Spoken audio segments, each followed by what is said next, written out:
Last time, if you remember, I took a look at a tenure that I didn't enjoy. Whether this was due to the younger Doctor, the companions, or the stories, I had a lot of issues with them. But now I get to talk about the Doctors I enjoyed. Yes, this week I'm talking about the Sixth Doctor, Colin Baker, and the 12th Doctor, Peter Capaldi.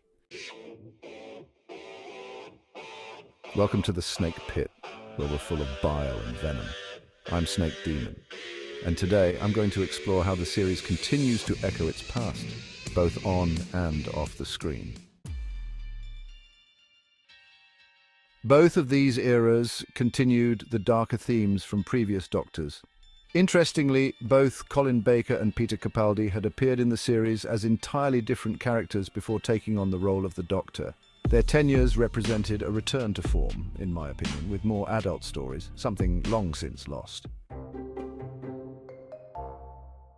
The companion in both tenures was a crossover companion who stayed throughout most of the era. For Colin Baker, it was Perry, who had a fake-out death before leaving, and for Peter Capaldi, it was Clara Oswald. Both eras also saw the introduction of a final companion who personally I couldn't stand, Mel for the Sixth Doctor and Bill Potts for the 12th. But that's not where the similarities end. Both tenures saw the return of the Time Lords, the Master, and introduced new female Time Lord villains. In the reboot, we got Missy, but she always felt more like the Rani to me. I'm hoping that Stephen Moffat drew some influence from the Rani because Missy was more vicious towards the Doctor's friends and dabbled with the brain or minds, much like the Rani did. Both eras also featured significant Dalek stories. Colin Baker's era brought us Revelation of the Daleks, and Capaldi's era included Into the Dalek, which provided a deeper look inside a Dalek. The Cybermen also made memorable returns in both eras, with Colin Baker facing them in Attack of the Cybermen and Capaldi in Dark Water Death in Heaven. The return of Davros in Capaldi's The Magician's Apprentice and The Witch's Familiar echoes Colin Baker's era, where Davros is also immobilized for much of the story in Revelation of the Daleks. Interestingly, this marks the first instance of a returning actor for the role. Behind the camera, both eras faced challenges.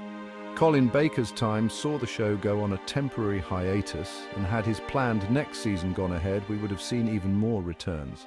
Unfortunately, this is about what did happen, not what didn't. Capaldi's era faced its own production issues, but managed to deliver some memorable episodes.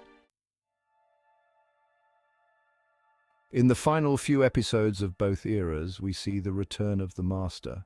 Both the 6th and 12th Doctors end their seasons with stories that involve deep introspection and self-confrontation.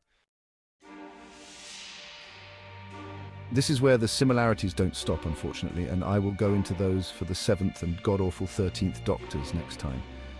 But for her, I would actually need to be able to stay awake or not be drunk to get through them. I can go through a few I know in the next part of the series. Until then, I'm Snake Demon, and this has been the Snake Pit. Don't forget to subscribe and hit that bell, like the video, and leave your opinions in the comments, where I won't read them.